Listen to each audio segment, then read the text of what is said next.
বাপরে বাপ, আজকাল কি ঠান্ডা পড়েছে তাই না? যেন বাড়িতেই স্বয়ং দার্জিলিং দেখা করতে চলে এসেছে। টিকিট কেটে আর ওখানে যেতে হবে না। বাইরে বেরাবার আগে 10 বার ভাবতে হয় যে বেরাবো কি বেরাবো না এই ঠান্ডায়। যদি বাইরে গিয়ে জমে যাই তো যাই হোক, সেদিনকার ছিল শনিবারে, পুজো দিতে যেতেই হবে।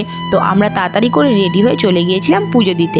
আর পুজো দেওয়ার আগে লঙ্কা, লেবু, ধূপকাঠি, মোমবাতি সব কিছু কিনে নিয়েছিলাম, কারণ লঙ্কা লেবু না কিনলে তো আর হয় না।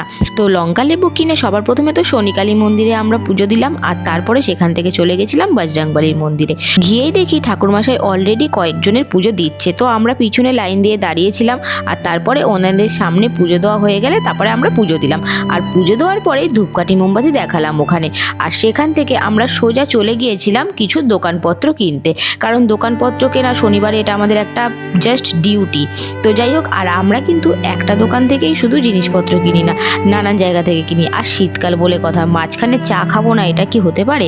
তো একটুখানি চা ব্রেক নিয়ে নিলাম, আর তারপরে চলে গেছিলাম মোড়ে গিয়ে কিছু জিনিসপত্র কেনা ছিল, সেই জিনিসগুলো কিনলাম।